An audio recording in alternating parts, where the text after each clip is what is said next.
Eu quero dar boas-vindas a todas vocês, agradecer muito a Camila, que topou esse convite para conversar sobre esse assunto na Semana Mundial de Amamentação. Eu sou Fernanda Melino, eu sou mãe da Helena e do João. Eu sou ativista pelo parto e nascimento respeitoso, sou ativista por uma amamentação saudável, sou consultora internacional em lactação pelo IBLCE, e sou outras coisas também, mas nesse momento é o que importa. Seja muito bem-vinda, Camila, sejam muito bem-vindas, tanto quem está aqui, quanto quem vai assistir depois. Eu espero que seja um momento de muita troca, de muita informação, porque informação é poder, e é assim que a gente consegue mudar a amamentação e as taxas de amamentação, né, no nosso país. A gente escolheu esse tema por causa da formação da Camila, né, e da minha também, como consultora. Então, seja bem-vinda e se apresente. Que bom estarmos juntos, né, para falar desse tema que eu também sou tão apaixonada, né, a amamentação com um olhar muito profundo e muito generoso para a mulher que é mãe. Eu sou nutricionista materno-infantil e eu sempre gosto de dizer que o materno vem primeiro, não é à toa, né? A mãe importa e importa muito, então a gente olhar para esse processo de volta ao trabalho aí, entendendo como essa mãe tá, como tá a dinâmica mãe-bebê, sabendo sim os benefícios da amamentação, mas olhando de forma integrativa, né? Para esses dois serizinhos e para a família e para a sociedade. Então, espero que o nosso bate-papo hoje seja muito nutritivo para quem está aqui e para quem vai assistir depois também. Bom, e quem está aqui, fique à vontade para abrir o microfone, fazer perguntas pelo chat, porque assim a gente vai enriquecendo também a nossa conversa, né? Bom, a gente escolheu esse tema, mas eu gosto sempre de começar qualquer consulta ou qualquer momento que eu vou falar sobre volta ao trabalho, amamentação, lembrando que o Ministério da Saúde e a OMS recomendam o aleitamento materno exclusivo até o 6º mês de vida da criança e até 2 anos ou mais, como melhor alimento, como melhor forma de alimentar e de nutrir essa criança e esse bebê. Então, eu gosto sempre de começar falando disso, mesmo que todo mundo já saiba, mas é importante reforçar. E as evidências dizem que quando a gente fala isso numa consulta, a gente aumenta as chances da pessoa seguir amamentando. Então, é por isso que eu fico repetindo essa frase toda hora. Então, é bom amamentar até 6 meses e até 2 anos ou mais. E é considerado desmame precoce toda criança que deixa de mamar leite humano, né? Deixa de receber leite humano antes de 1 ano de vida, porque o leite, a Camila vai falar melhor sobre isso, o leite é o melhor alimento para essa criança até 1 ano, né? E eu acho que a gente pode começar falando um pouco sobre os aspectos emocionais que envolvem essa volta ao trabalho e também a introdução alimentar, que no Brasil, infelizmente, elas não coincidem, né? As pessoas voltam a trabalhar com 4 meses de vida da criança, ou às vezes 5, porque emenda umas férias, e a introdução alimentar a partir do 6º mês, na maioria das vezes, Camila também pode falar sobre isso, mas os aspectos emocionais que envolvem esse processo, tanto de volta ao trabalho quanto da introdução alimentar, envolvem uma perda do controle total e absoluto sobre o nutrir daquela criança, né? E isso mexe muito com com o nosso mais íntimo, assim, né? Poder que a gente tem sobre o nosso filho, sobre os nossos filhos. Então, eu queria que você falasse um pouquinho sobre isso, o que você vê na sua prática. Pode contar da sua experiência pessoal também, vai ser ótimo te ouvir. Então, é muito bacana a gente entender o que está acontecendo, né? A gente tem uma gestante que está ali ainda muito tentando manter uma produtividade no trabalho, né? Então, ela passa, às vezes, a gestação inteira se questionando sobre a capacidade produtiva dela, né? De manter a produtividade. E no primeiro trimestre tem sono, no segundo trimestre tem fome, mas é um momento de lua de mel, a gente quase esquece que está grávida. E no terceiro você já começa a falar, opa, então eu preciso de trabalhar tudo que eu posso para sair de licença maternidade no último segundo, né? E eu sempre gosto de dizer que, assim, o momento de maior produtividade de uma mulher é gestando, porque aí ela está produzindo 20 dedinhos, um cérebro, boca, 2 orelhas, né? Então, é o ápice da produtividade. E aí, quando a gente está nesse ápice da produtividade, mas não consegue alinhar esse tempo interno com o tempo externo, a gente muitas vezes já vai entrar numa licença maternidade em desalinho, porque esse bebê, né, essa mulher entra em trabalho de parto no último dia de trabalho, no meio de uma reunião, no último segundo, faltou aquele tempo para falar, opa, é aqui que eu estou chegando, né? Então, é como cair de um paraquedas numas férias, e aí você fala, oi, férias, cadê? O que é, né? Então, assim, o se preparar para essa chegada também vai impactar na volta, né? Então, quando eu demoro emocionalmente para chegar na realização desse novo universo, na minha versão mãe, eu também posso demorar muito para querer sair e o trabalho já está me chamando de volta, né? E isso num cenário ainda muito bonito, porque a realidade do Brasil é que a grande maioria das mulheres são quem sustentam seus lares e são autônomas, né? Isso significa que se eu sou uma cabeleireira e eu paro de trabalhar, se eu sou uma manicure e eu saí no último dia de licença, né, da gestação e no outro eu estava parindo, significa que amanhã não tenho dinheiro entrando na minha conta, né? Então, cada dia para eu amamentar é um dia a menos para eu receber. Isso vale para nutricionista também, né? Não tem licença maternidade. Então, a gente entender que esse desejo, né, essa proposta da OMS, ela também precisa de ser embasada política e socialmente. A gente precisa entender que, poxa, se o desejo em termos de saúde é amamentar 6 meses, isso tem um impacto financeiro tão bom para os cofres públicos, porque as crianças ficam menos doentes, porque a longo prazo são indivíduos mais inteligentes, saudáveis, nananana.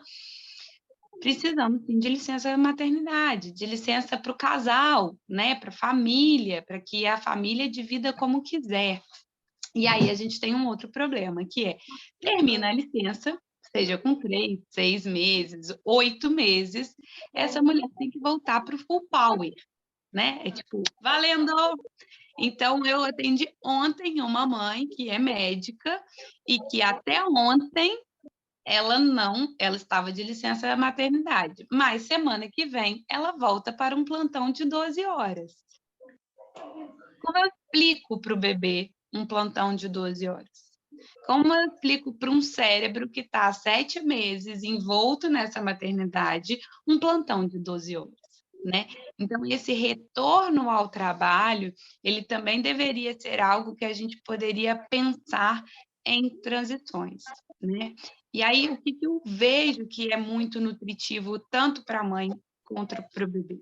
Quando a gente está falando daquele bebezinho de 3 meses de idade, a gente está na simbiose máxima, mãe e bebê, né? O primeiro mês daquela mamação sem ritmo, tentando entender se é de hora em hora, se é de 20 em 20 minutos, construindo essa livre demanda. O segundo mês, você já fala, opa, cheguei no planeta, já sei conseguir criar ali uma rotina, né? Tenho banho, tenho mamar, esse horário ele está dormindo, esse horário eu preciso de estar mais com ele. No terceiro mês, já tem um ritmo acontecendo. A mamada já tem uma regularidade, você já sabe a hora que você consegue dar uma saidinha, né? O horário que funciona o médico, a vida ela já tem um ritmo estabelecido. E aí esse bebê começa a olhar para a mão, a ficar um pouco sozinho, essa mãe consegue tomar um banho, e ela consegue, inclusive, passar 2 horas fora. 2 horas da manhã, 2 horas da tarde.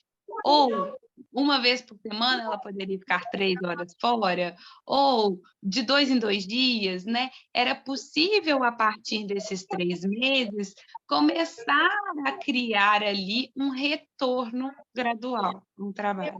Um retorno que respeitaria o cérebro dessa mulher que está lá imerso nessa maternidade e de um bebê que também está extremamente grudado a essa mulher, né? Então, quando a gente tem a oportunidade de construir, né, lá nesse exemplo que eu dei da médica, ela pudesse fazer um banco de horas até os 7 meses, dela ir voltando 1 hora por dia, 1 hora e meia por dia, 2 horas por dia, isso traria uma outra harmonia. Mas essa não é a nossa realidade. Então, a gente sai muitas vezes para esse momento onde financeiramente começa a pesar a amamentação, né? Para quem está muito convencida a amamentar, financeiramente começa a pesar. É preciso voltar, né? Ou então, quando é obrigatório, né? Pelo trabalho lá, 4, 5 meses, é preciso voltar. E eu tenho uma mulher que ainda está extremamente ligada a esse bebê, um bebê que ainda está extremamente dependente dessa mãe, e o movimento, muitas vezes, das famílias é: vamos antecipar a introdução alimentar.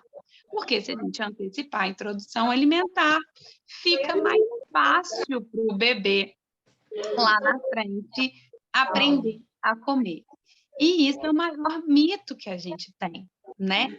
Por quê? Porque esse bebê não está pronto. Sim. Fisiologicamente, esse bebê não está pronto. Quando eu olho para um bebê de 3, 4, 5 meses, ele é um bebê bolinha, ele é um bebê mole, Mole. pescoço, né? Então, para eu dar comida para esse bebê que é um bebê mole, eu vou ter que botar ele no colo e eu vou ter que jogar essa comidinha na boca dele, né? Então, eu começo a ter que dar uma comida batida, liquidificada, que vai alterar ali o pH do estômago, que não tem enzima digestiva para isso, que vai trazer refluxo, que vai trazer cólica, que vai trazer um descontentamento muito maior para esse bebê do que se eu me preparo para suportar por mais tempo essa ausência da mãe. E aí, a realidade é muito particular. Se a pessoa vai voltar para 12 horas, a gente vai ter que montar um esquema de guerra. Se a pessoa vai voltar 2 horas de manhã, 2 horas da tarde, nossa, ó, esse bebê não precisa de nada, ele precisa de um adulto competente para ficar com ele, né? Porque a mãe vai, sai, ele fica bem, ele vê o cachorro, ele aprende a dormir com a vovó, com o papai, e daqui a pouco a mãe volta e dá mamar. Né? Então, entender a particularidade da realidade de cada um é muito importante. E para eu olhar para isso, eu preciso de me preparar. Então, se eu sei que eu volto dia 14 de agosto, um mês antes, eu preciso de começar a pensar nisso. Quem vai ficar? Eu já tenho o segundo cuidador de referência? Esse cuidador pode vir mais para perto para começar a ficar 1 hora para eu fazer um xixi, tomar um banho, ler um livro, mexer no WhatsApp? Né? E aprender a manusear também o leite ordenhado, né? Que vai ficar, Sim.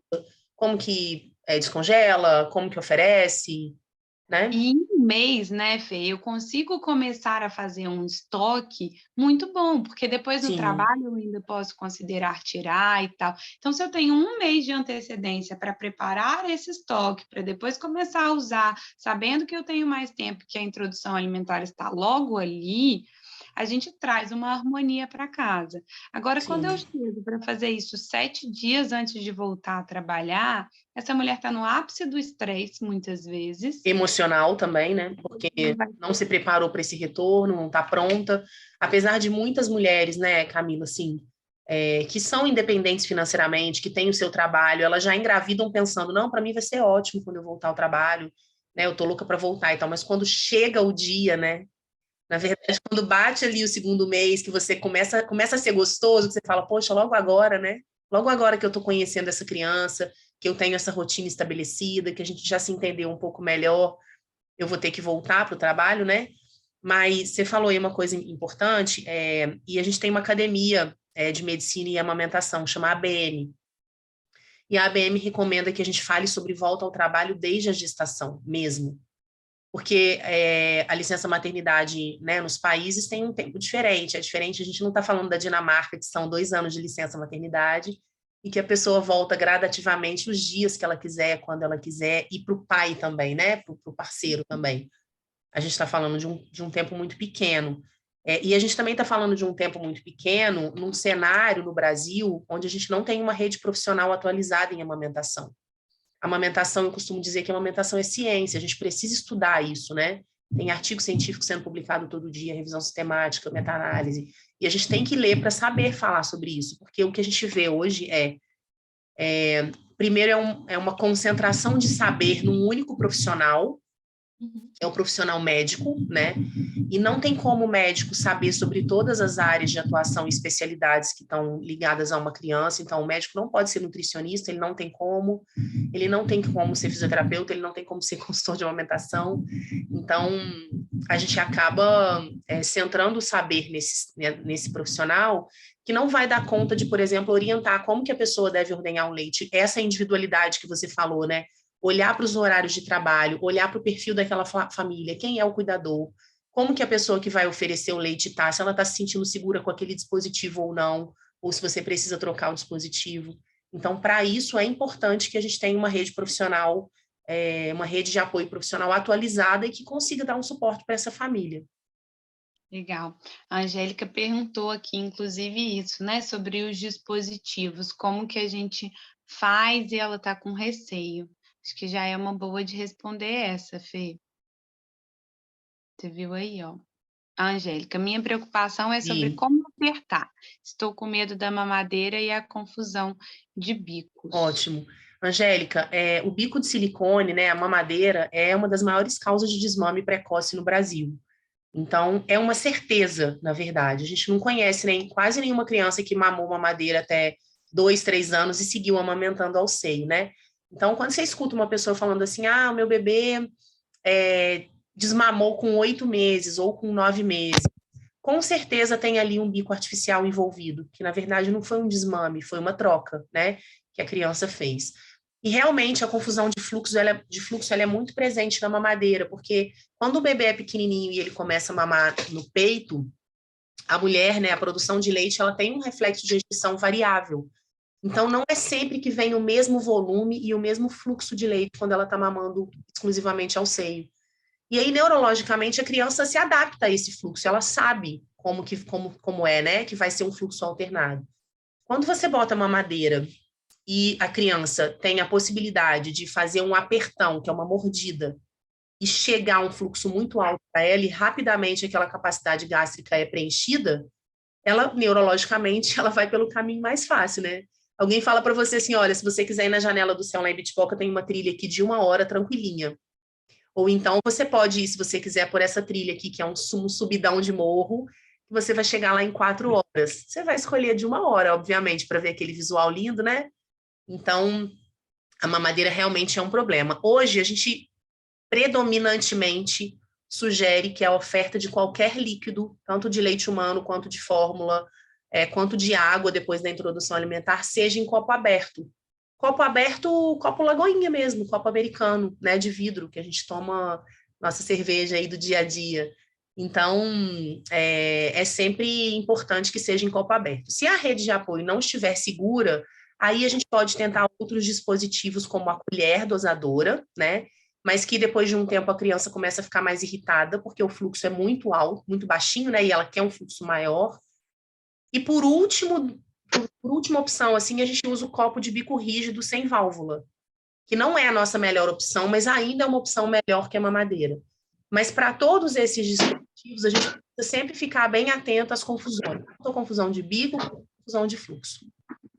E aí tem um outro ponto que eu acho interessante falar, né, Fê, que é quando a gente vai tirar leite, por exemplo, para deixar para esse bebê, sempre me perguntam, Camila, qual volume eu vou deixar? E o que acontece é que no peito materno, né, não tem um medidor de quanto saiu. Então, existe uma estimativa, e que eu sou, assim, bem cética em relação a isso, de quanto cada bebê mama. Uma média de quanto cabe no estômago, Cara, mas cada bebê, cada mãe, cada leite vai ter uma composição, né? A gente tem uma expectativa, é, uma estimativa, né? Uma suspeita do que se acha, mas é preciso olhar para cada bebê. E o que que acontece quando a gente vai para a fórmula infantil, ou quando a gente vai para a mamadeira, ou quando a gente vai para o vou deixar para a avó dar? A gente começa a bater num número, né? E esse número, ele muitas vezes pode te trazer ansiedade. Então, ele pode trazer ansiedade de se eu deixei 200 ml e esse bebê mamou só 60, será que é pouco? Então, ele tinha que ter mamado mais, e a pessoa passa o dia tentando que esse bebê termine de mamar. Ou se eu não consigo tirar os 200 ml, então eu fico lá tentando tirar e, cara, do meu peito não sai. Não sai porque a mão não tem a mesma eficiência da boca do bebê, não sai porque às vezes a sua produção é um pouco mais baixa, mas é satisfatória na sua dinâmica mãe e bebê tá rolando, mas não tá sobrando, né? Tá ali muito ajustado.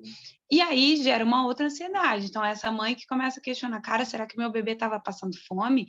Cara, será que eu vou fazer o meu bebê passar fome agora? Né? Então, a gente começa a colocar em xeque essa capacidade de nutrir. A gente traz uma ansiedade para o jogo que está com um número que até então ninguém estava olhando. E isso pode ser um bebê de 4, ou pode ser um bebê de 7 meses ou de 10 meses, né? Mas começa a entrar em xeque a efetividade da amamentação, se ela de fato dá conta ou não. Então, isso traz uma tensão para a família que não é legal. E o que a gente pode fazer? A gente pode começar com esse volume mais baixo. E a gente precisa de aprender a olhar para as demandas do bebê, que vão para além da amamentação, né? Então, é o que eu falei lá. O bebê de 3 meses, né? Aquele bebê antes de 3 meses, ele está muito mãe e bebê. A partir do terceiro para o quarto, ele começa a ver a mão, ele começa a virar, ele começa a ver o gato que tem em casa, né? O mundo começa a ser interessante. Então, ele fica melhor com outro cuidador, ele consegue, às vezes, fazer uma soneca que não seja no colo, né? A gente começa a ter um outro ritmo da casa. E ali já é um momento em que seria possível fazer essa transição gradual para voltar ao trabalho, para voltar para uma ginástica, para fazer a unha e tal. Camila, deixa eu só fazer uma observação assim aqui, também te fazer uma pergunta, né? Tem também uma expectativa de que aquele bebê que está em aleitamento materno exclusivo até esse momento mame o mesmo volume que um bebê que está exclusivamente em mamadeira, né? Que é aquele bebê que você vai construindo uma capacidade gástrica muito maior do que deveria, né? Então, sei lá, um bebê de 1 mês já está tomando aí de 90 a 120 ml se for exclusivamente na mamadeira, não é isso? E aí, quando o bebê chega lá com 4 ou 5 meses, se ele tivesse exclusivamente na mamadeira, ele realmente estaria bebendo de 120 a 180 ml. Se fosse exclusivamente na mamadeira, por quê? Primeiro, porque não é por demanda dele, é você que está dizendo para ele qual é o volume que ele deveria tomar, né?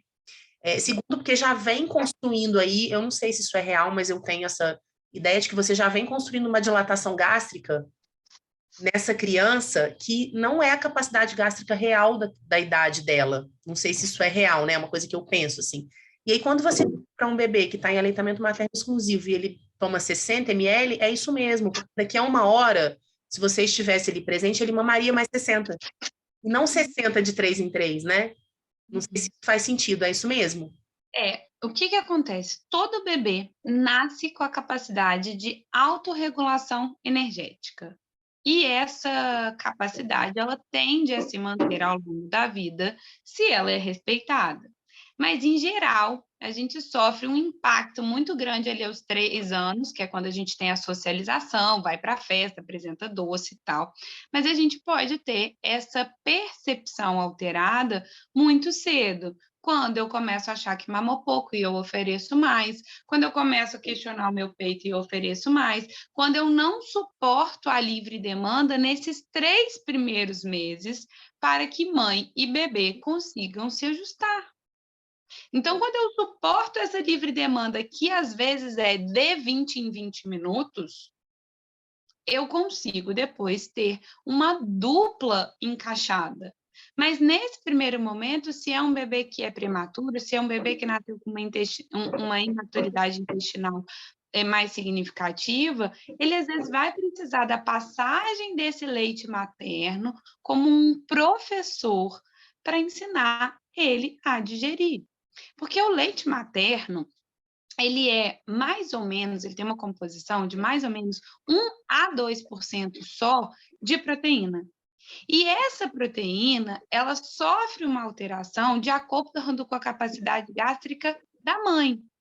Então, a mãe consegue alterar lá um pouquinho dessa proteína e a mãe manda para o bebê a proteína com a enzima, que é como se fosse chave e fechadura, né? Ela consegue quebrar aquela proteína e o corpo consegue digerir.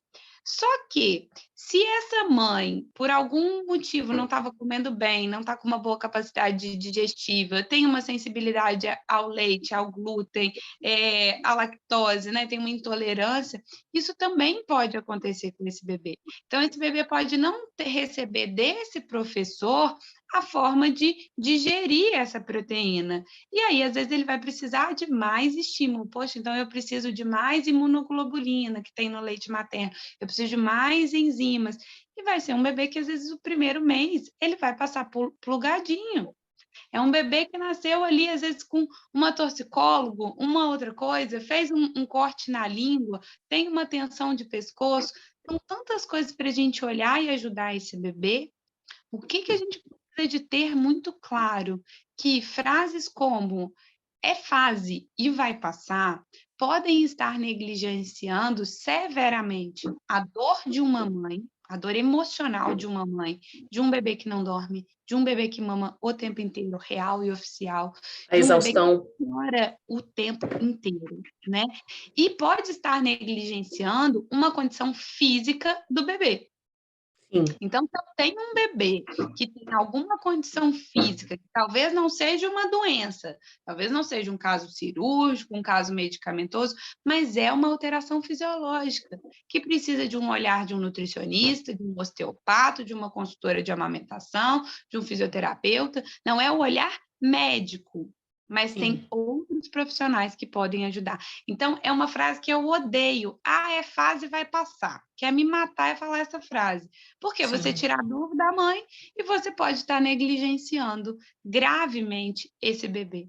Então, eu já peguei bebês com refluxo severo, uma torcicolo congênita, só que essa mãe só chegou para mim com quase 6 meses para fazer a introdução alimentar. E esse bebê, assim, há 6 meses, com refluxo severo, a mãe sem dormir, o bebê chorando. E ela falou assim: Camila, Deus me livre, errei ao escolher ser mãe.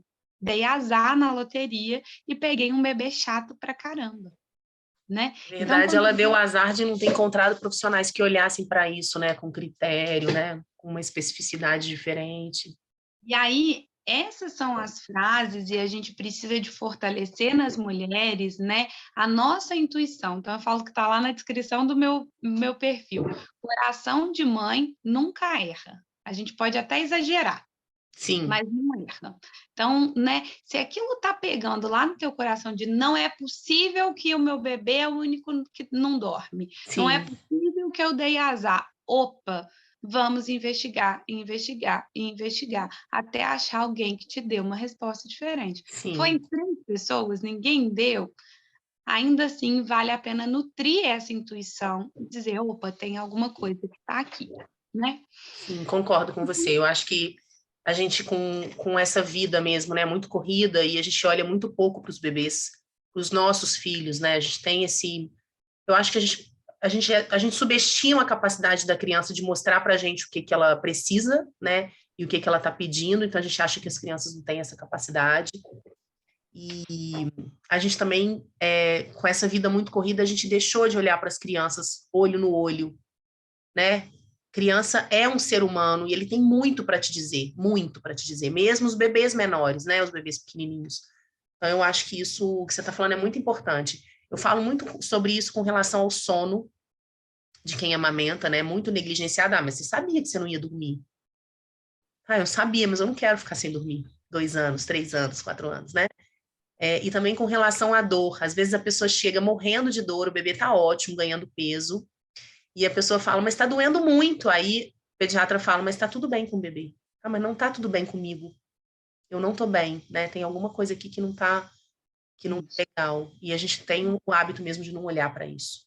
E aí a gente precisa de entender que o médico ele pode estar sendo um ótimo médico. Ele está olhando para a doença, mas o médico ele infelizmente não é o profissional que olha para a saúde. Ele consegue te dizer está normal, no sentido de que não se enquadra em nenhuma patologia. Eu não tenho nada para te medicar. Então, se a gente não começar a buscar profissionais integrativos que vão olhar para o todo, que vão entender, que vão atuar nessa construção de saúde e bem-estar, a gente vai ficar sofrendo ainda muito. né? Então, é um outro olhar. E aí a gente tem que ir se juntando a esses que são e que nos falam ao coração, né? Então, Sim. um dos estudos que eu fui fazer sobre psicanálise de bebê é porque se eu começo a entender que existe um bebê bonzinho e o bebê chato pra caramba, o que está acontecendo ali entre um e outro? Os bebês, eles têm 2 módulos de funcionamento: satisfeito, feliz, dormindo, alegre, contente, serelepe, não, ou putos nível master. Se eu tô com frio, eu não consigo entender que é frio, porque eu ainda não entendo troca de calor. Então, isso me dá um desconforto que no meu cérebro chega como dor, e dor chega como vou morrer. Então, ele chora igualmente se tivesse um espinho no dedão do pé dele. É dor. A fome, a hora que começa, faz ah, mãe, é fome. Não, é uma dor, meu corpo vai se partir ao meio, né? Então, os bebês são dramáticos porque eles precisam que a gente faça essa vinculação.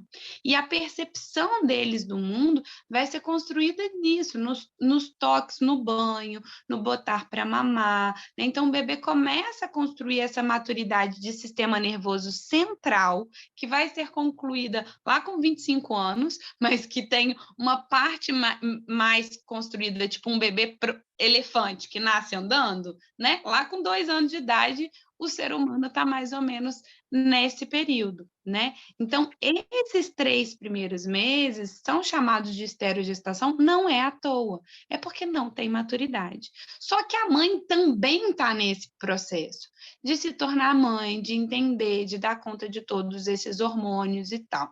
E aí a gente, antes de começar, estava falando um pouquinho do cortar o cabelo, né? A hora que tem uma troca hormonal, às vezes o cabelo começa a cair, mas você começa a sentir vontade de mostrar o seu bebê para outras pessoas. Até então você estava assim, ó, o bebê é meu, eu não quero que ninguém venha me visitar, né? Mas você começa a querer passear, você começa a querer deixar ele com alguém e fazer a unha. Então, isso também está falando da psique dessa mãe que sente saudade da versão mulher. Quem eu era antes desse ser chegar? Poxa, já tinha 30 anos de Camila, né? Então, tem uma Camila que dirige, tem uma Camila que vê as amigas, tem uma Camila que vai, né? Ótimo, essa Camila ela também começa a gritar ali dentro. E aí, se a gente tem tempo para viver essa experiência e a gente começa num amor sem culpa, num amor que entende que eu sou mãe e sou mulher, a gente consegue fazer essa volta ao trabalho de uma maneira muito mais inteira, porque eu entendo que eu sou mãe, eu posso amar ser mãe, e eu sou uma profissional e eu posso amar o meu trabalho. E eu posso querer voltar para o meu trabalho. No meu primeiro filho, eu ainda não era nutricionista materno-infantil, eu tinha acabado de formar na faculdade. E aí eu falei, nossa, eu vou querer ficar 2 anos por conta do meu bebê e tal, e fiz um combinado com meu marido e tal. Deu 1 ano, eu falei, pelo amor de Deus, quem vai pegar essa criança? Porque eu preciso de um tempo para mim. Era eu e ele o tempo inteiro, 24 horas, às vezes tinha outros cuidadores, mas eu estava ali o tempo inteiro. No meu segundo filho, eu já era nutricionista materno-infantil, eu já amava o que fazia, eu já tinha uma outra realidade de trabalho e com 15 dias eu voltei para atender um paciente de um retorno importante. Mas eu morava do lado do meu consultório, o meu bebê foi junto e ficou na sala do lado. Eu podia dizer para o meu público, olha, se meu bebê chorar, eu vou sair 15 minutos, eu vou dar mamar e eu vou voltar, você topa? E eu voltei a atender, 1 vez por semana, 2 vezes por semana, 1 hora por dia, 3 horas por dia, e foi. Então eu fiquei 15 dias de licença maternidade, né, do jeito que as pessoas gostam. Mas isso é um privilégio, e eu sei que é um privilégio. Então o que a gente precisa de entender é qual é a realidade dessa mãe que quer voltar. Então ela conseguiu construir esse estoque, ela conseguiu trazer essa rede de apoio, ela tem esse adulto de referência, porque o que esse adulto de referência vai precisar de fazer é o que a mãe gastou esses 3 meses fazendo, entendendo o que esse bebê está tentando me dizer. Frio, sono, cocô, cólica, dor, medo, Sono. saudade, cheiro, quero virar de lado. E Sim. mesmo tendo peito, quantas vezes a gente não comeu, né, gente? Ó, E agora vai ser a vez desse outro adulto chegar e fazer o mesmo papel. Só que, de novo, se eu tenho que voltar 12 horas para o trabalho, não tem adulto que tenha criatividade suficiente para acolher esse neném. Ele vai falar: minha mãe morreu, foi embora, esqueceu de mim. Né? Então, a gente precisa de montar um esquema proporcional à ausência dessa mãe. Se são ausências pequenas, eu desejo que essa mãe vá muito nutrida para o trabalho, que ela vá para um trabalho que ela goste, que ela se ache foda, que ela fale de outros assuntos, que ela dê tempo para os neurônios voltarem. Porque também é muito comum a gente voltar, dependendo, eu sempre pergunto para as mães que eu atendo, qual a área que você trabalha? E às vezes a pessoa fala, técnico de informática, e você fala, meu Deus, vai precisar de neurônio, né? E não sobrou nenhum pós-gestação, porque é essa sensação que a gente tem, que foram todos embora com a placenta, né? Por quê? Porque é uma defesa do corpo.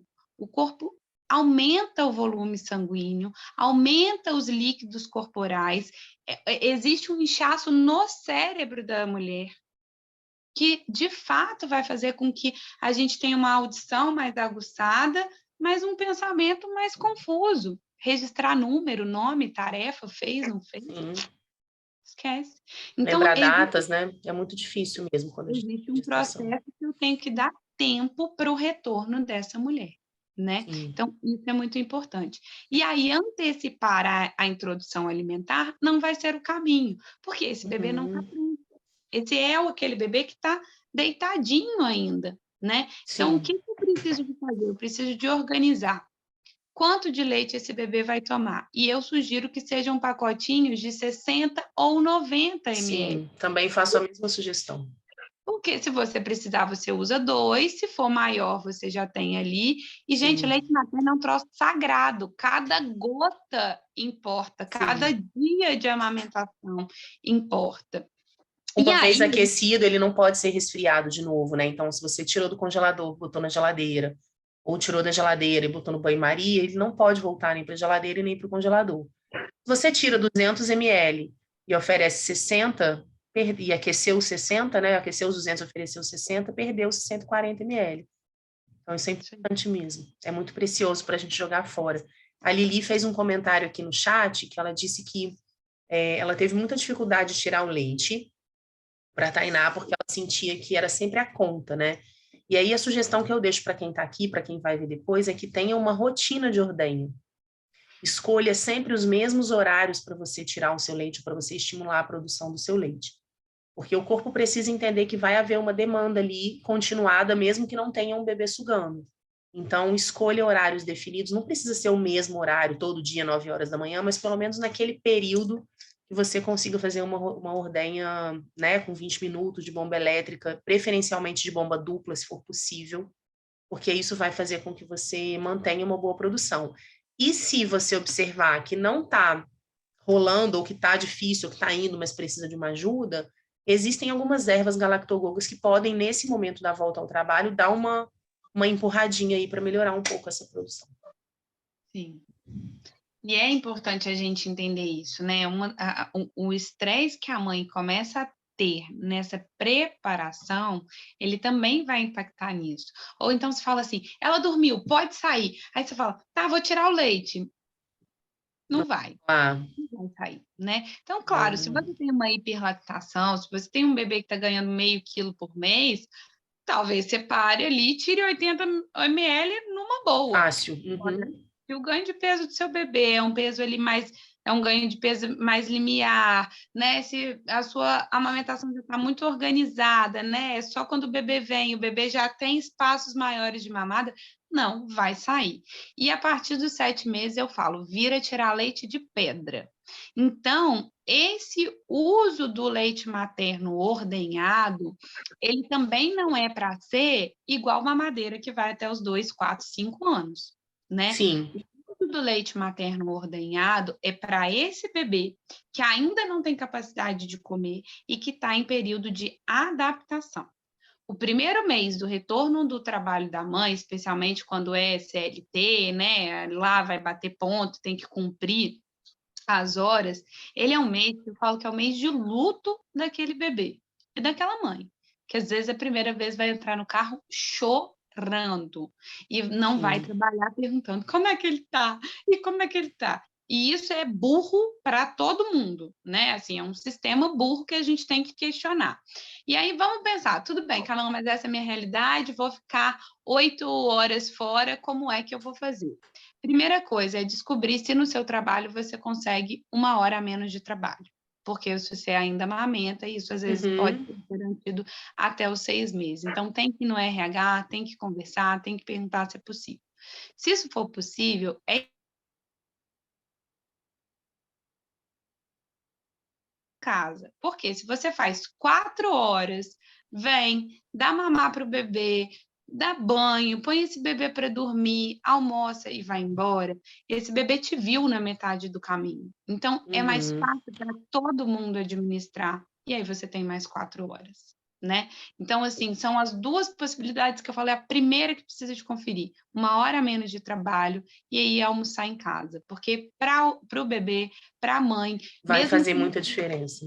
mesmo que no primeiro mês, ou, cara, na primeira semana eu vou matar isso no peito, é surreal. Eu tive uma paciente no Rio que ela pegava metrô, meia hora para casa, ia em casa, ficava em casa 40 minutos e voltava mais meia hora, era o tempo do almoço dela, e era assim que era, né? E ela fez isso durante um mês, para que o bebê pudesse fazer a transição, e ele já estava com 6 para 7 meses, então foi até, de fato, engrenar. Por quê? Porque ele não estava pegando de jeito nenhum leite, e ele tinha ficado 8 horas sem comer nada, já era um bebê que tinha um risco de peso ali, né? Um bebê mais baixo peso e tal. Então, né, de novo, cada caso precisa de ser olhado de pertinho e apoiado, mas existem várias soluções. Um outro caso que, por exemplo, eu acho que é interessante a gente ilustrar é de mulheres quando trabalham em outras cidades e aumentam um pouco isso, né? Então, o deslocamento. Por exemplo, trabalho aqui perto e tal, mais 40 minutos de estrada e tal. E o que a gente vê acontecer com frequência? Acidentes de carro. Porque eu já estou há 8, 9 horas longe desse bebê, eu estou muito preocupada de como esse bebê vai estar, e eu venho chorando, e eu venho tensa, e eu venho preocupada, e eu venho rápida, ou eu venho, né, ali na minha cabeça, e os acidentes podem acontecer. Então, assim, acho muito importante a gente pensar as logísticas que sejam possíveis, né, de realmente parar e avaliar a vida, falar, cara, é esse trabalho que eu quero manter, por quanto tempo eu vou fazer isso? Poxa, minha mãe pode ir comigo, a gente vai dormir no hotel, como é que vai ser isso, né? Ou, minha mãe vai ficar na cidade com o meu bebê enquanto eu estou trabalhando e eu vou ver na hora do almoço. Então, são Escolher uma coisas... rede de apoio segura, né, Camila? Porque aí você também tem mais segurança para deixar a criança voltar com mais tranquilidade. É importante. Quando você está insegura com relação à rede de apoio, isso fica mais difícil, né? E às vezes nem é inseguro em relação à rede de apoio, né? É que ainda não deu tempo de romper esse selinho ali da maternidade, onde a gente quer muito para a gente, e você, de repente, tem que entregar esse bebê por 8, 10 horas. É muito tempo para um bebê que até ontem ficava 100% com a gente, né? Então, como não tem essa proximidade da família, né? De pegar um pouquinho, 1 hora, de repente, para a gente, às vezes, como mãe, fica muito difícil. Né? Mas passado o primeiro mês, que eu falo, gente, o primeiro mês é o mês do caos, é o mês do luto, é o mês da adaptação, não tem resposta certa. Vai pegar no copo? Não sei, vai ter que testar. Precisa de um adulto competente e disposto a ajudar esse bebê a passar pelo luto, a passar pela fome, a aprender a dormir de uma outra forma, né? Então, o primeiro mês é o dramático, é o que você vai precisar de ajuda, tentativa e erro, e tenta de novo, e tenta de uma outra forma, e tenta da mesma forma de novo, até que a coisa engrene. Mas num segundo momento, eu falo da importância também, né, de quando a mãe começa a chegar e tá tudo bem. Sim. Tá bem. Não, Dormiu. dormiu, né? Então, nesse segundo mês, da hora que a coisa começa a ficar bem, eu sempre falo para as mães, antes de sair do trabalho, façam xixi no trabalho, bebam água e, de preferência, comam um lanchinho. Por quê? Quando a gente entra em casa, os primeiros 40 minutos, você não pode pegar o celular, você não pode fazer xixi, você não pode beber água. O seu bebê quer 100% de você, tu e ele tu aqui, ó. Não é possível fazer Sim, mais nada que não seja olhar para esse bebê e dizer: Uau, filho, que lindo! Como eu estava com saudade de você, né?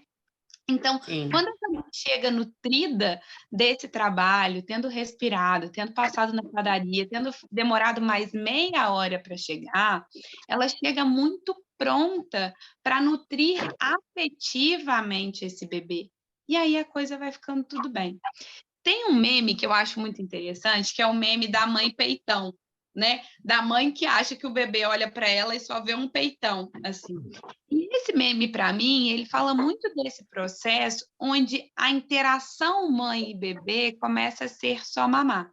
Então, se eu saio para trabalhar, mesmo que seja dentro de casa, home office, e aí, ele quer mamar, abre a porta, me dá mamar, tira o bebê. Abre a porta, me dá mamar, tira o bebê. Esse bebê começa a ver a mãe, de fato, só para mamar. Então, ele também vai fazer uma calculação ali de que, ó, mãe, eu preciso de mamar. E aí, o comer também fica muito difícil. Porque se ele sabe que só mamando eu vejo a minha mãe, a amamentação é uma coisa muito importante. Então, eu fico ali, ó, mãe, quero mamar. Mãe, Fixada no peito. quero mamar. Porque é só o que eu vejo, é o meu encontro Sim. com você, é o mamar. Então, quando eu chego em casa, dou mamar, né, e convido meu filho para essa interação, eu estou mostrando para ele que mais que o peito, tem os olhos, que veem, que nutrem, né? Sim. Ontem, O por exemplo, toque, né, do corpo. Ontem, por exemplo, eu estava fazendo uma mentoria e ela atrasou e eu avisei o pai dos meus filhos que eu não ia conseguir pegá-los na escola.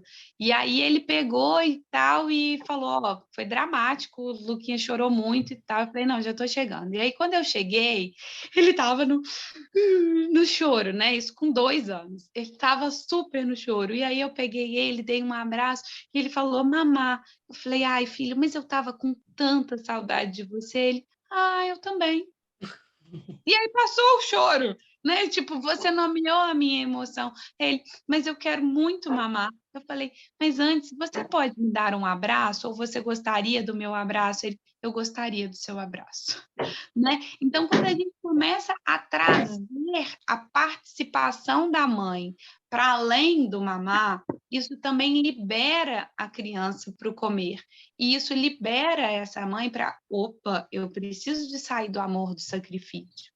Eu preciso de dormir, eu preciso de comer, eu preciso de escovar o dente. E aí, esse eu preciso não é eu quero, é eu preciso. Estamos falando de necessidade fisiológica. Então, não dá para começar a falar de introdução alimentar sem conferir esse emocional dessa família, dessa mãe, antes de ir para a introdução alimentar. Ir para a introdução alimentar no meio do mês da adaptação no trabalho, gente, a chance É disso quase impossível. é traumático para todo mundo. Sim. Não tem como ser bom, E tem né? uma questão também do desejo, né, Camila, de que a gente quer participar das fases mais importantes da vida dos nossos filhos, né? Então é muito difícil para uma pessoa não poder estar no primeiro dia que você vai oferecer uma fruta, né? Mas deixa eu só voltar uma coisa que você estava falando, só para dar uma dica aqui com relação ao transporte, né? Você estava falando da pessoa que sai do trabalho e volta para casa. O ideal é que esse leite que você ordenhou no trabalho, se você ordenhou no trabalho, que ele seja armazenado em um local seguro, que contenha a informação de que ali existe leite humano, né? Para as pessoas não ficarem abrindo a geladeira toda hora. E quando você for transportar, sempre numa térmica, com gelox ou, né, plaquinhas de gelo. E se for num lugar muito quente, porque eu sei que tem pessoas do Rio que estão fritas e tal, como é no Rio de Janeiro, o ideal é sempre deixar assim no pé do carro, se você estiver de carro, com o ar-condicionado ligado para o pé, né? Porque a gente mantém aquele lugar ali um pouco mais frio. E assim que chegar em casa, acondicionar esse leite ou na geladeira ou no congelador. Aí muita gente pergunta qual é o prazo de armazenamento de leite na geladeira e no congelador. Então, de acordo com o Banco de Leite Humano aqui do Brasil, são 12 horas na geladeira e 15 dias no congelador. Mas a ABM, que é essa academia de amamentação e medicina, ela diz que pode ser 24 horas na geladeira e 3 meses no congelador. O banco de leite oferece essa recomendação porque esse leite que você ordenha, armazena e entrega para o banco de leite, né? Esse leite vai ser pasteurizado, mas ele vai para crianças internadas numa UTI neonatal. Então, existe um controle muito mais rigoroso do que o que a gente vai oferecer na nossa casa, que é com o nosso microbioma ali, né? Com todos os germes que a gente carrega. Então, achei importante falar isso porque tem a ver um pouco com esse transporte, né? Da chegada do leite em casa junto com a pessoa que vai amamentar. E uma outra dica muito importante que eu dou: comunique-se com quem vai estar em casa te esperando, porque às vezes você chega em casa com o peito explodindo de leite e essa criança acabou de mamar no copo. Muito É importante muito isso. importante você se comunicar com quem está lá cuidando do bebê. Vale muito quando a gente já está nesse esquema também da transição desse mamar e desse comer, né? E por isso que eu falo de volumes pequenos, porque vamos pensar lá que é fim do dia, né? Então, assim, lá para as 4h30, esse bebê já começa a ter um resmungo e já não há nada mais que o avô, a avó, a babá, enfim, o pai, consigam fazer para ajudar esse bebê. E aí falo, não, então vamos lá tirar o leite materno, né? Descongelar. E aí você pensa, essa mãe está chegando em 45 minutos, essa mãe está chegando em 1 hora, e estourando 1h30, ela está sentada no sofá pronta para dar mamar. Então, se eu tenho um time de fome desse bebê que é só de 1h30, né? Eu não preciso lotar ele. Eu posso acalmar esse bebê dessa fome, dessa angústia, com 60 ml, por exemplo, 90 ml já seria muito, com 60 ml e ver qual é que acontece. Cara, a mãe chegou, aqui, ó. E aí ele vai fazer a nutrição, né, lá no peito da mãe. Então, não fica usando esse leite para qualquer coisa. E aí, um outro ponto que é importante é, do mesmo jeito que essa mulher usou esse leite porque ela precisa de trabalhar, ela também pode usar esse leite porque ela precisa de dormir. Então, quando a gente começa a voltar a trabalhar, ter neurônio, não sei o quê, você pensa, né, lá no exemplo da mãe médica que eu dei, 12 horas de trabalho, e aí, não vai dormir? Né? 12 horas de trabalho falando de uma pessoa que precisa salvar vidas, que precisa de ter neurônio. Não vai dormir? Então ela vai chegar e aí ela vai fazer mais 12 horas com o bebê dela?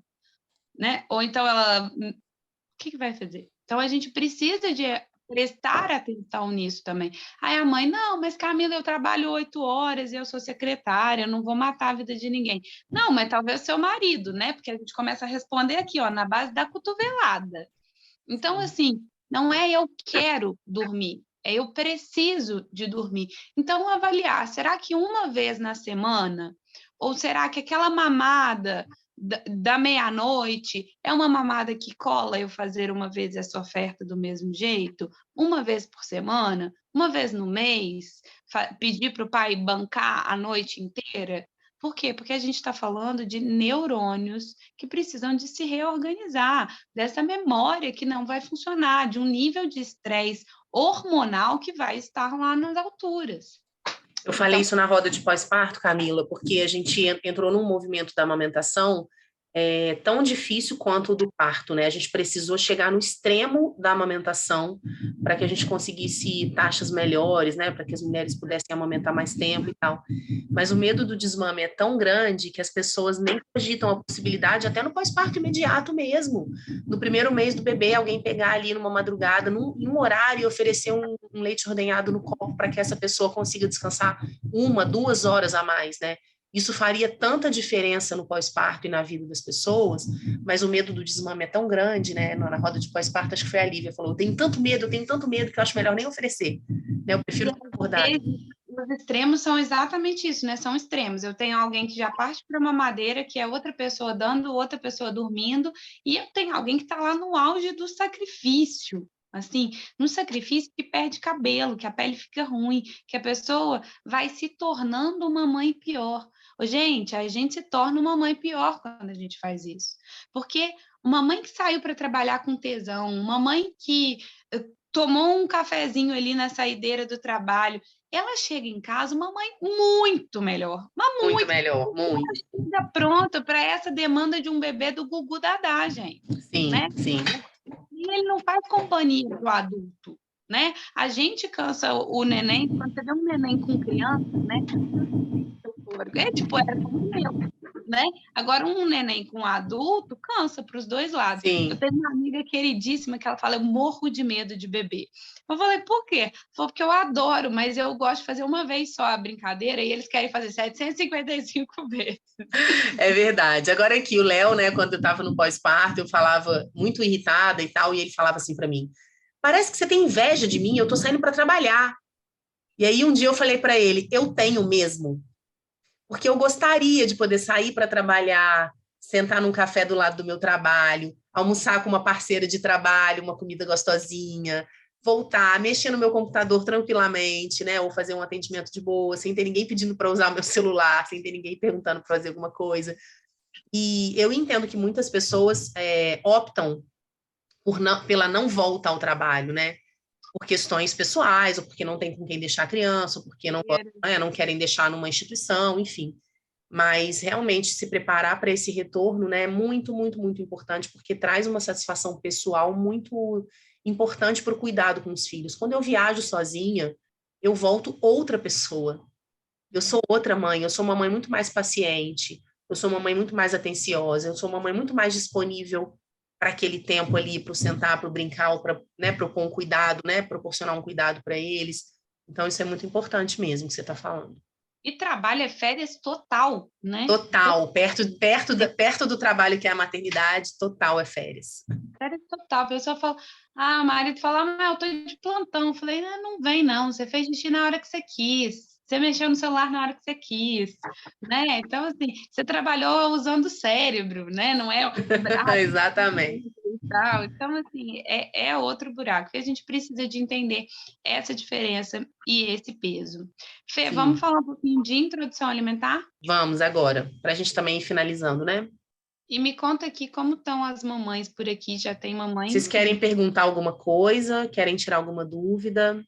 Fiquem à vontade, tá, gente? Porque senão a gente vai falando aqui sem parar.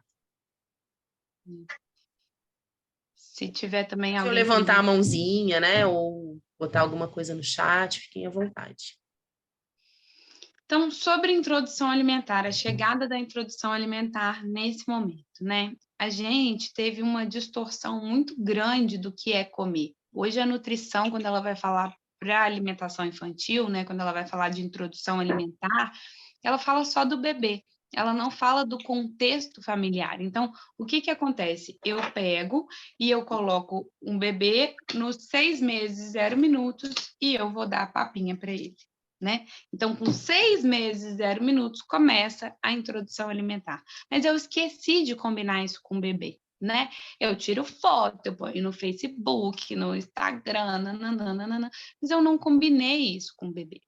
Qual é o processo que seria o processo natural de chegada deste bebê na alimentação da família? Lá por volta dos 5 meses, esse bebê, né, que já descobriu a mão, que já virou e não sei o quê, ele começa a olhar dentro da tua boca e ele fica assim. Ele entende que você fala, ele percebe que você come, e aí a avó vai dizer: esse menino tá aguando. Yeah! Ponto 1 para começar a comer. Porque quando eu vou comer, quando eu vou mamar o leite materno, eu não preciso de saliva, né? Esse bebê põe o peito na boca, mama e engole.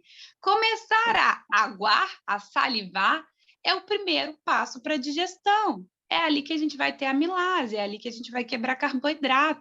Então, se eu tenho um bebê que está aguando, eu tenho um bebê que está começando a colocar essa máquina do sistema digestivo para funcionar.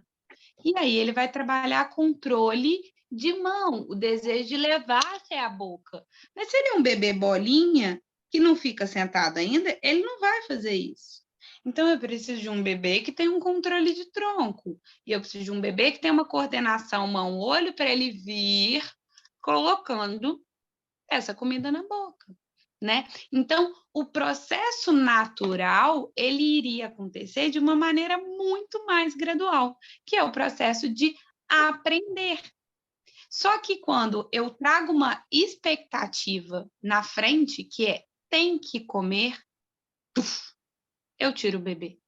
E aí não me importa se esse bebê está engasgando o que está comendo, se ele está reclamando o que está comendo, se ele de noite está fazendo gases, se ele põe a comida para fora, eu empurro para dentro, e ele põe para fora e eu empurro para dentro. Por quê? Porque o médico falou que ele tem que comer. Porque eu vou voltar no trabalho e não tem outro jeito. E as mães falam, Camila, eu já tentei tudo o que eu sabia para esse bebê comer. Sim, você já tentou tudo que você sabia para esse bebê comer, mas é tudo que você sabia. Então, a gente precisa de buscar profissionais que estão estudando profundamente o desenvolvimento infantil para que a gente possa ter um outro leque de tudo que você possa fazer, né? Teve uma pergunta aí no chat. Teve a Angélica está perguntando que a filha dela só tem 4 meses, mas ela não come carne em casa. E aí, como teria que ser a introdução alimentar dela? Acho que é uma dúvida muito comum, né, de quem não ingere carne, nenhum tipo de proteína animal, assim. Então, eu estava falando lá que o leite materno ele é um ótimo professor, né? Ele vai ensinar para o organismo o processo de digerir as proteínas, os carboidratos, né? Ele vai ensinando isso para o organismo. E aí, o leite materno, ele tem 1 a 2% de proteína. Só que quando esse bebê começa a comer, o povo resolve bater um pedaço de músculo para esse neném comer. Esse neném que está aprendendo a fazer saliva, que nem fez suco gástrico, que ainda não tem motilidade intestinal para empurrar esse cocô, e eu boto um pedaço de carne, que vai estourar não sei quantos por cento do que ele estava comendo até ontem. O que vai acontecer? Vai dar constipação, vai feder a fralda, vai demorar dias para fazer cocô, você vai ter um bebê de noite num sono agitado, com cocô da meia-noite, com cocô agarrado.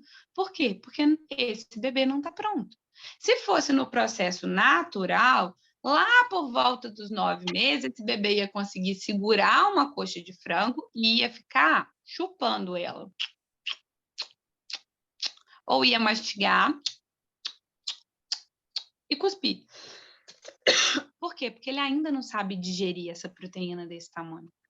Então, se a escolha da casa é não fazer carne, a escolha da casa também é não oferecer carne. Então, nós não fazemos, nós não oferecemos. Nós vamos seguir a nossa alimentação. Então, esse bebê ele vai estar inserido na alimentação da família. Aí, 3 coisas muito importantes. O pai e a mãe não comem carne? Porque se a mãe não come e o pai come, em breve teremos que rever isso, porque quando esse bebê fizer 1 ano, o pai já vai estar subindo pelas tamancas falando, pelo amor de Deus, esse bebê não come carne, né? Outra questão é, socialmente, a gente explicar o posicionamento da família. Olha, a gente não dá carne e tal, eu gostaria que não desse, né? Que não oferecesse. E um terceiro ponto que é, quando essa criança consegue falar, pedir e diz, mamãe, eu quero uma carninha. Como eu vou lidar com isso?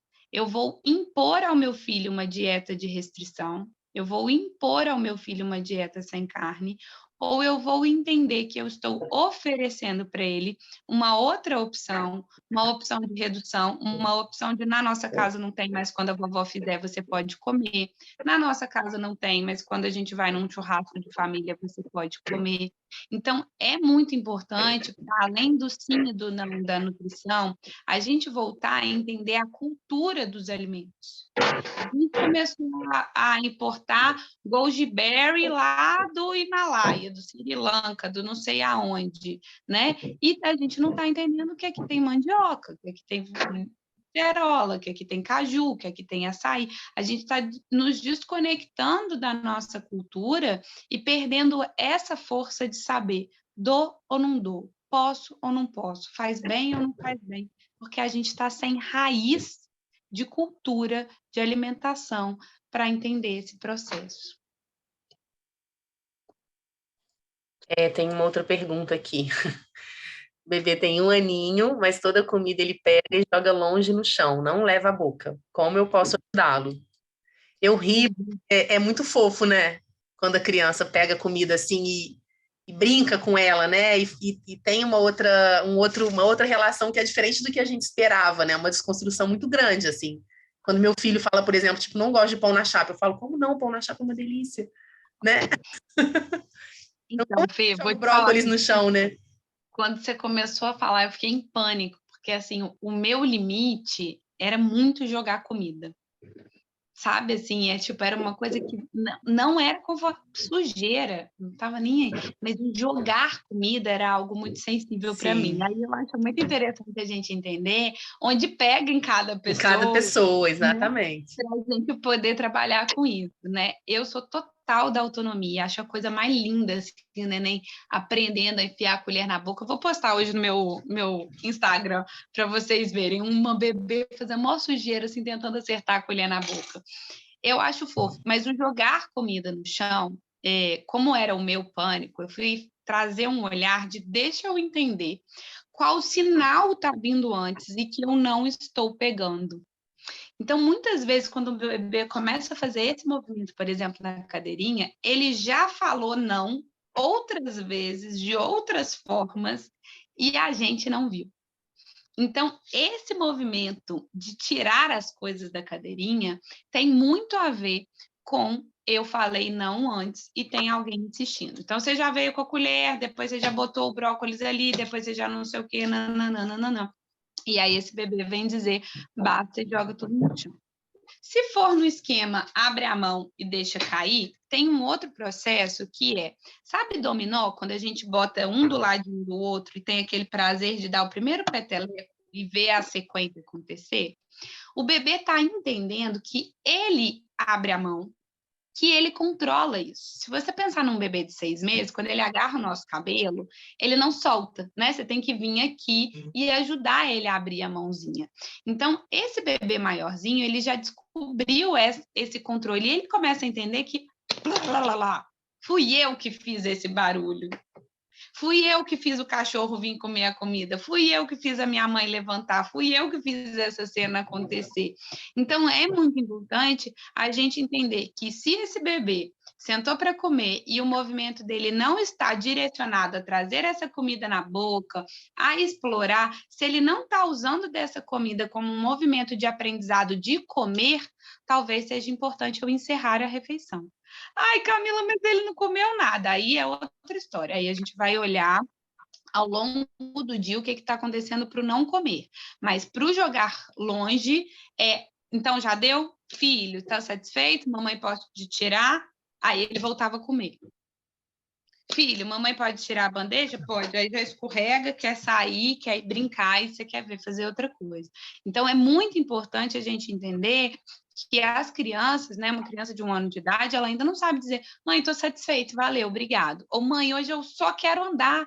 Tipo a gente faz, né? Cara, não, estou num trabalho aqui muito importante, não vou almoçar hoje. E aí você fala, ele não quer almoçar hoje. Não, ele está aprendendo a andar, ele está nem aí para almoçar. Ele quer saber de aprender a andar. Enquanto não destravar o andar, ele não vai almoçar. Então, a gente entender que às vezes a gente está pagando o preço da nossa expectativa, né? Quando eu tenho um bebê que virou um prato de macarrão na cabeça, né? As pessoas me mandam, olha que vídeo fofo, um bebê com um prato de macarrão na cabeça. Eu só penso, do outro lado teve um adulto incompetente em compreender os sinais desse bebê. Ah, que bonitinho esse bebê dormindo na cadeira. Do outro lado, teve um adulto incompetente em compreender o sono desse bebê e encerrar essa refeição. Então, a gente precisa de se tornar leitores melhores dos sinais dos nossos filhos para trazer harmonia entre a hora de comer e as demais demandas do bebê. Camila, e nessa hora que a criança joga comida no chão, não comeu nada e pede o peito? Ótimo, Fê. Boa provocação. Te agradeço por isso. O que acontece? Aí vem o preconceito social de que comer é mais importante do que mamar. Então, se mamar, tá tudo bem para essa mãe, tá tudo ótimo para esse bebê, para mim tá sensacional. Problema da sociedade. Então, antes de 1 ano de idade, a gente nunca vai falar que o leite materno está atrapalhando a alimentação. Porque o leite materno é o principal alimento até 1 ano de idade e é o mais importante. Então, eu vou fazer uma comparação assim, é como se em 100 ml de leite materno eu pegasse 120 calorias. E em 100 ml, em 100 gramas de fruta, eu fosse pegar 35 calorias. Ah, uma sopinha batida com carne e azeite, eu vou chegar ali nos 75 calorias. Então, o leite materno, ele é muito mais densamente nutritivo e eu consigo muito mais calorias, eu consigo absorver melhor, porque além dele ser espécie específico, né, humano, ele é Pedro específico, Lucas específico, né? Ele é feito para o seu bebê. Então, tem ali quando seu bebê mama mais, quando seu bebê mama menos, quando seu bebê está com uma saliva mais ácida, quando seu bebê está com mais febre, o peito vai mudando. E qual é o limite?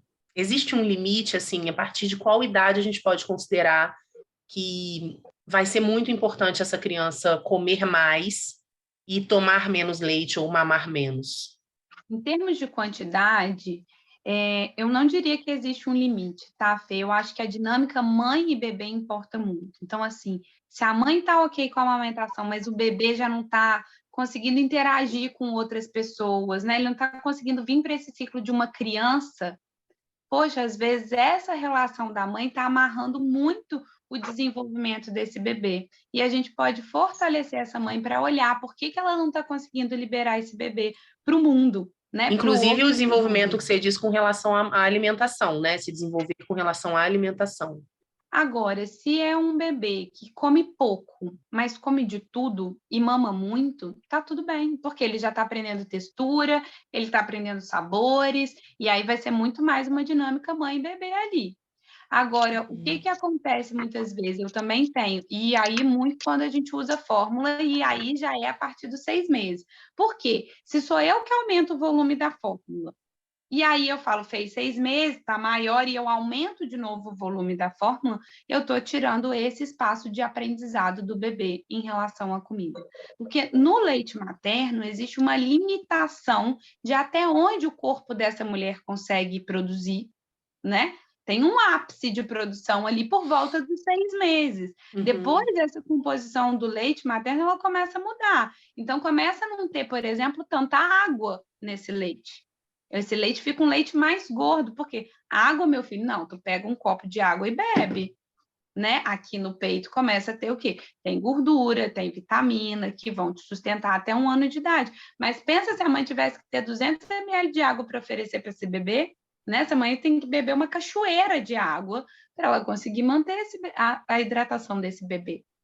Então, a composição do leite vai mudando, a dinâmica da amamentação vai mudando, o interesse desse bebê vai mudando. Se você pegar um bebê de 5, 6 meses e beber um copo de água do lado dele, ele quer enfiar a cara lá no fundo.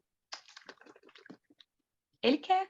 E aí as pessoas falam, não, ele não tem 6 meses. Gente, é água.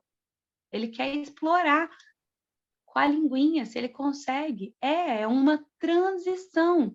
Então, eu tenho que esperar 15 dias para ele viver a experiência de botar água, um copo que ele está lá agarrado no negócio. Né? Não, tá tudo bem. Vamos lá. Eu costumo dizer, né? O que acontece que só pode ser nos 181 dias? Não pode ser nem nos 192, nem no 188 e nem no 178, nem no 100.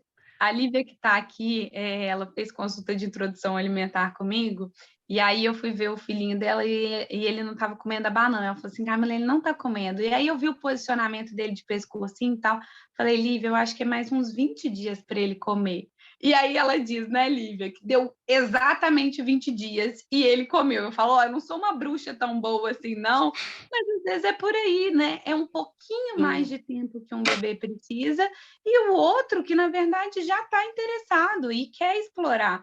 Então, esses 6 meses, 0 minutos, ele muitas vezes vai matar a curiosidade de muitos bebês e ele vai apressar um desconforto fisiológico num outro bebê que não estava pronto, que precisava de mais 20 dias, né? Sim. Então, a gente precisa de ter esse olhar aí muito atento, porque o leite materno, ele vai naturalmente fazendo essa diminuição de quanto que ele consegue nutrir o bebê, né? E o bebê vai fazendo esse crescimento. Então, assim, real e oficial, gente, não é comer para crescer, é crescer para comer mais.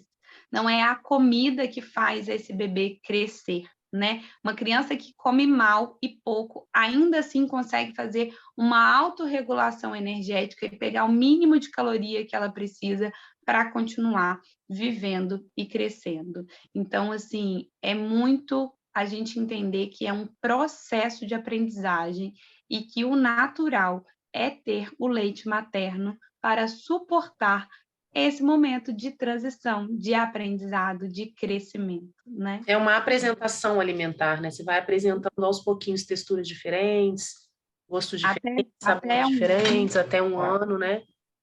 E eu costumo falar assim também, que a criança ela consegue dar um passo para o novo, um passo para aquilo que ela não conhece, quando ela tem segurança na etapa anterior.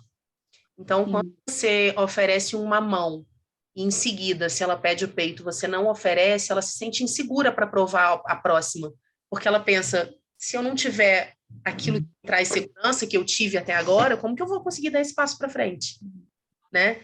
Então, ter esse processo aí de 6 meses de apresentação, de cuidado, de um olhar muito respeitoso para a alimentação, vai interferir, inclusive, nos anos seguintes, né, de vida da criança. Assim.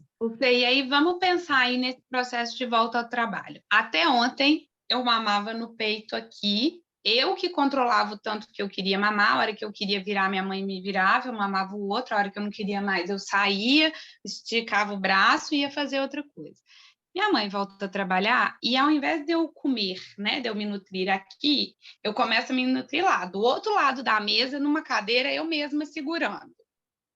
Aí você fala, caraca, o que aconteceu com essa mulher? Cadê essa mulher? Tirou a mulher daqui. Então, tudo fica completamente diferente. Agora, se eu tô com esse bebê no colo, oferecendo para ele estabilidade postural, que é uma coisa que ele ainda não tem, e eu venho com essa colher e eu ofereço, e ele olha, ele faz contato visual, ele sente o cheiro, ele pega com a colher e ele leva até a boca, ou a experiência é outra, né? Então, é o tanto que eu quero, é o tanto que entra, né? E às vezes as pessoas falam assim, Camila, mas ela não tá comendo porque não sentiu o gosto, deixa eu sentir o gosto. Não, gente, quando a gente abre um pote de comida estragada, às vezes a pessoa está lá na sala e fala, nossa, tá estragada. Aí você fala, tá, é mesmo, tá. O bebê é a mesma coisa. Se eu colocar aqui a chave do carro, o controle da garagem, qualquer coisa, uma caneta... O controle remoto. Ele vai enfiar na boca. Por que na hora que eu boto um ovo mexido, ele faz assim? Uma banana, ele faz assim. Ô, gente, vocês acham que eles não viram? Tá um negócio que o bebê faz assim, ó. Né? É claro que viu, sentiu o cheiro, falou, não tô pronto para isso, Deus me livre e guarde. Mãe, você tá sentindo o cheiro disso que você tá me oferecendo? Então, assim, de novo, a gente precisa de se tornar leitores mais competentes dos sinais dos nossos bebês. Eles não falam com palavras, eles falam com o corpo. Então, a gente precisa de ouvir melhor isso, né? Para fazer essa introdução com um sucesso muito maior. Perfeito. Eu queria abrir para ver se alguém quer fazer mais alguma pergunta para a gente poder finalizar, né? Já tem 1h30 que a gente está aqui. Me contem aí, se alguém tem alguma dúvida, fiquem à vontade, tá? Para perguntar tanto com relação à questão da volta ao trabalho e amamentação, né? Quanto com relação à introdução alimentar. Tem muita gente que pergunta também onde é melhor armazenar o leite, né? Se é no frasco ou se é num saquinho. Isso é bem pessoal, assim, a pessoa escolhe onde ela quer armazenar. O saquinho otimiza bastante o espaço, né? Na geladeira, no congelador. Mas tanto faz, tanto num frasco quanto num saquinho. Se conseguir ser um saquinho que é BPA free, é mais Sim. legal, né? Porque aí quando a gente esquenta, não solta o plástico. O frasco também. Micropartículas, né? Mas podem ir ali para o leite materno. Eu acho que hoje todos os saquinhos de armazenamento de leite, eles já são BPA É free. porque às vezes a Os pessoa que usa não, outro zip, né? Que não é, é... os frascos que não, os frascos ainda, a gente ainda tem BPA, né? É só ter esse cuidado. Bom, acho que ninguém quer perguntar, o chat não tem mais ninguém aqui. Eu vou encerrar agradecendo a presença. Aqui, ó, tem só agradecer, são inúmeras dúvidas e incertezas, Anelise. Trazer essas informações nos deixam mais seguras. Que bom que você gostou, fico muito feliz. Muito feliz de você estar aqui, viu, Lili? Muito mesmo a gente não se conhecendo pessoalmente, é muito bom saber que você veio. Agradecer a todas vocês que estiveram aqui, a todo mundo também que vai ouvir, né, que ouviu essa gravação até o final. Camila, muito obrigada mesmo, de coração, por ter disponibilizado essa hora e meia para vir aqui trazer tanta informação de qualidade. Espero que a gente se encontre mais vezes e depois eu te mando o link, né, da gravação e a gente vai se falando. Muito, muito obrigada. Delícia. Eu que agradeço esse papo, um bate-papo muito tão gostoso. Espero que todo mundo tenha saído mais nutrida e fortalecida para esse momento, que é um momento desafiador, mas que a gente precisa de aprender a aceitar o quanto mais rápido, né, a nossa realidade e transmitir para os nossos filhos a nossa verdade. Então, quando a gente está nutrida, como mulheres, a gente consegue fazer isso com uma firmeza que traz uma paz para a família toda, né? Então, é isso que eu desejo para vocês. Que vocês saiam daqui hoje nutridas com esse encontro lindo. E obrigada a você, Fê, por ter feito essa reunião.